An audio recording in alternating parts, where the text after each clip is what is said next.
11 अप्रैल 2011 को अनुरिमा लखनऊ से दिल्ली आ रही थी और ट्रेन में कुछ बदमाशों ने उनसे उनकी सोने की चेन छीनने की कोशिश की। अनुरिमा वॉलीबॉल चैंपियन थी। उन्होंने एक स्पोर्ट्स वुमेन स्पिरिट दिखाई और सोने की चेन देने से इनकार कर दिया। जब उन्होंने सोने की चेन देने से इनकार कर दिया, वो 4 से 5 लड़के थे, उन्होंने अनुरिमा को चलती ट्रेन से उठाकर बाहर फेंक दिया। ये तो थी एक बुरी चीज़। इससे भी बुरा तो तब हुआ जब अनुरिमा को नीचे फेंका गया। उसी वक्त दूसरे ट्रैक से भी एक ट्रेन आ रही थी। अनुरिमा उस ट्रेन से टकराई और जाकर नीचे गिरी। जब दोनों ट्रेन निकल गई, जब उन्हें होश आया, तब उन्होंने देखा कि उनका एक पैर कट चुका था। आधा पैर जींस में था और घुटनों के यहाँ से आधा पैर जींस में लटका हुआ था और वहीं से हड्डियाँ टूट टूट कर बाहर आ रही थी। और सिर्फ यही नहीं, बल्कि ट्रेन के ट्रैक पर आपने छोटे छोटे चूहे देखे होंगे। वो चूहे आकर उस घाव को, उस पैर को आकर कुतर रहे थे।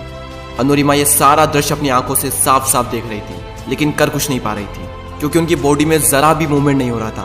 पूरी रात उन्होंने मदद मांगी, लेकिन कोई नहीं आया उन्हें बचाने के लिए। जब सुबह हुई और कुछ लोगों ने उन्हें देखा तो उन्हें हॉस्पिटल पहुंचाया।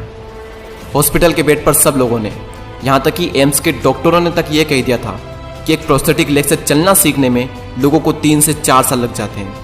कुछ दिनों तक उनका हॉस्पिटल में इलाज चला और जब उनकी हॉस्पिटल से छुट्टी हुई, जब वो घर गई, तो घर जाने के बाद जब ऐसी सिचुएशन में लोग ये सोचते हैं कि आगे की ज़िंदगी का गुजारा कैसे होगा, अनुरिमा के माइंड में सिर्फ 2 चीज़ें थी। एक तो ये कि मुझे इन सबको गलत साबित करना है, और दूसरी ये कि अपनी सबसे बड़ी कमजोरी को अपनी सबसे बड़ी ताकत बनाकर दुनिया की सबसे ऊंची चोटी माउंट एवरेस्ट को फतह करना है। मैडम बछेंद्री पाल, जिन्होंने 1984 में एवरेस्ट सबमिट किया था, जब अनुरिमा ने उनको ये बताया कि मुझे एवरेस्ट सबमिट करना है, तो मैडम बछेंद्री पाल के आंखों से आंसू आ गए।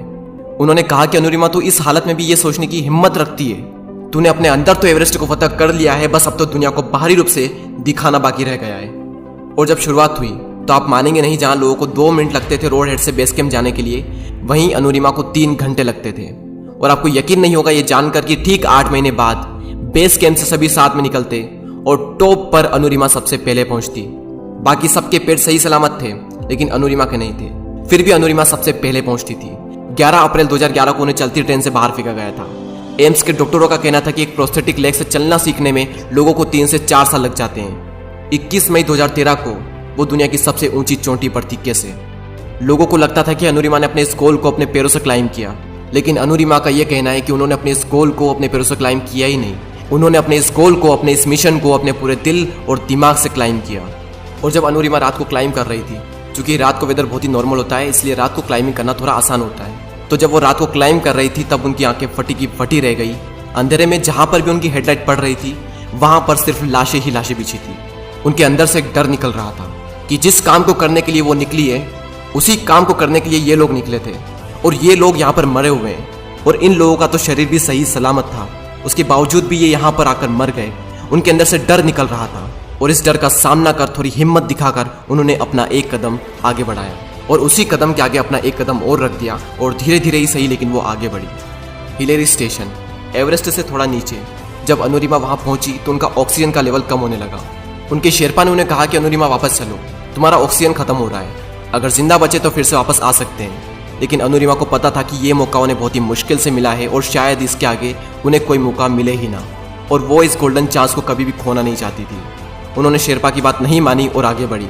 उनका मानना था कि यहाँ तक आई हूँ यहाँ रुकने के लिए या फिर वापस जाने के लिए नहीं, यहाँ तक आई हूँ और भी आगे जाने के लिए।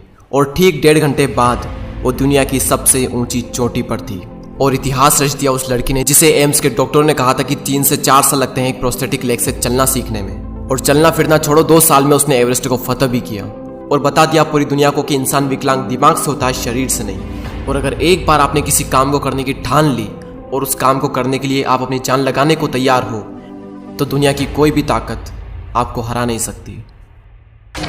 आज मेरे लाइफ का सबसे बड़ा सपना पूरा हुआ और मैं टॉप ऑफ द वर्ल्ड पे हूँ और बहुत खुश हूँ, बहुत खुश हूँ। और सबको ये मोटिवेशन देना चाहती हूँ कि हर आदमी अगर अपने लक्ष्य को बनाए तो वो कभी नहीं हार माने और वो अपने टॉप को, अपने लक्ष्य को जरूर पाएगा।